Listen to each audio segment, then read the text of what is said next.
Heimdall, the guardian of the Bifrost and gatekeeper of the kingdom of Asgard, can see all things across the 9 realms. You know what he can't see? These behind-the-scenes secrets of the filming of Thor. You know, because he's a fictional character played by Idris Elba who doesn't actually have all-seeing eyes, as far as we know. The MCU's biggest risk in Phase 1 was bringing the Norse god of thunder into the same world as Iron Man. Let's see how they pulled the Thor franchise off. It's hard to imagine anyone else playing the god of thunder. Chris Hemsworth has embodied the character through 8 movies and like 4 different personalities. It's wild to think that things were very nearly ruined by the god of mischief himself. That's right, Tom Hiddleston put in a valiant effort in his auditions for Thor. Now that wasn't the only challenge Chris had to overcome though. It turns out that Hemsworth's biggest competition was actually another Hemsworth. His brother Liam was in the running and almost snagged the gig. Apparently, one of Chris's screen tests won everyone over by sounding like a true god prince with the weight of the realms on his shoulders. Anthony Hopkins as Odin seems like a no-brainer. Hopkins joined the film without any knowledge of the Norse myth or the comic character. Hopkins did such a good job embodying the character that I'm genuinely not sure if there's anyone else who could have been more iconic. Well, prepare to get your hearts broken, folks. Apparently, the one Marvel star who always wanted to play the Alfather was none other than Stan Lee himself. While I doubt Lee would have been able to match a powerful actor like Hopkins, there's no denying that seeing Stan Lee as a god of the Marvel Universe would have been awesome. It's wild that Kenneth Branagh made a superhero movie. While he's done several blockbuster-style films since then, he was really known for being the modern equivalent of Laurence Olivier. And Gilderoy Lockhart. I think he'd prefer Laurence Olivier, though. Apparently, what drew Branagh to the project was his boyhood love of Norse mythology. Considering the fact that 2 brothers vying to conquer their father's throne and vanquish an ancient enemy sounds like the synopsis of a Shakespeare play, probably didn't hurt either. Branagh got so into the project that he shared in an interview that Odin was in charge of everything happening in the Marvel Universe. He was the one who hid the Tesseract and the Phase 1 concept of the Infinity Gauntlet. If they would have allowed for more time for pre-production on the sequel, he would have been down for more too. Instead, Branagh did Jack Ryan's Shadow Recruit, and we got Thor: The Dark World. Shouldn't have skimped on the pre-production. The Dark World is not the most respected MCU film.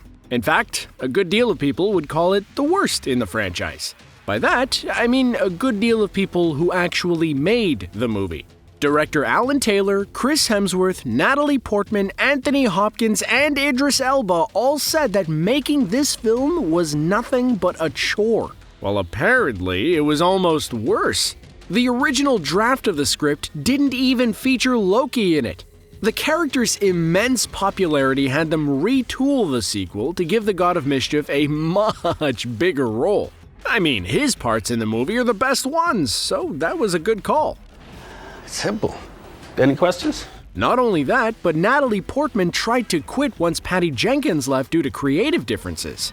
So, without Jane Foster or Loki, what would this movie have been about? Before the likes of Thanos, Wenwu, and Killmonger, Malekith was a prime example of what fans referred to as Marvel's villain problem. Well, fans weren't the only ones who thought Malekith was kinda dull. Christopher Eccleston has never been shy about telling people when he hated working on a project. Just look up any interview he's had about working on Doctor Who. Apparently, he only took the role in the Thor sequel because he needed the paycheck. He immediately regretted it because he had no idea he'd be stuck in makeup for several hours before and after the shoot. You can literally see his lack of enthusiasm as they applied his makeup. On the other end of that spectrum is the Curse actor, who often goes by the nickname AAA. He apparently was so good at Curse that production was changed to get him to do more of his own stunts because the stuntmen didn't portray the character with the same fire. I mean, he had on like twice the makeup Eccleston did, so there's no surprise he had the fury down. There is no denying that Taika Watiti changed the game when it came to Thor. Marvel really didn't know what to do with the God of Thunder now that both the Dark World and Thor's weird magical hot tub trip in Age of Ultron were met with the big giant meh from fans. Watiti wanted to highlight Hemsworth's comedic chops, which he thought were the actor's most underutilized traits.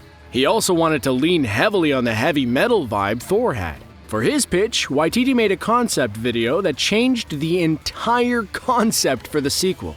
Apparently, the first idea for Ragnarok would have doubled down on the Dark World's tone. Watiti flipped that concept right on its head. Now, Marvel was more than happy to let Watiti go nuts with the franchise, filming a scene where Thor meets Doctor Strange and then practically a web series about Thor living with a roommate on Earth. After working on the Dark World, Anthony Hopkins didn't really intend on returning as Odin for the third one. He was blown away by the script for Ragnarok, though, especially the sequences where Odin was hypnotized by Loki into believing that he was a mentally deranged homeless man.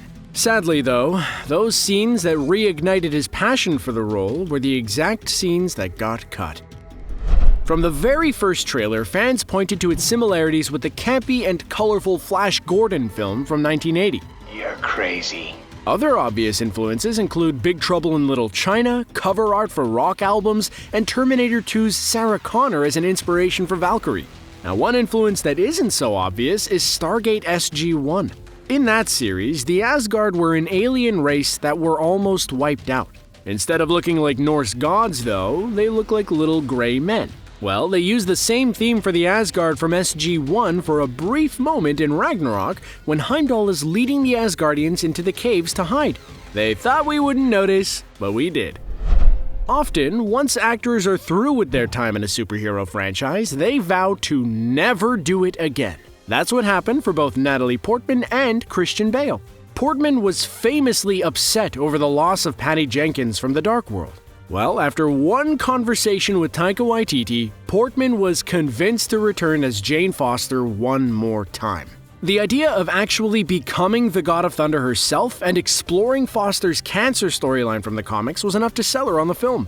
Christian Bale, on the other hand, was done with the whole superhero thing after filming 3 films in the notoriously uncomfortable batsuit. The idea of playing a villain in a Taika Waititi film and getting to try out motion capture was enough to sell him on it. Everyone's excited about 2 Thors for the price of 1, Valkyrie's love life getting explored, an adaptation of Jason Aaron's Thor run, and more Taika Waititi improv scenes in Thor Love and Thunder.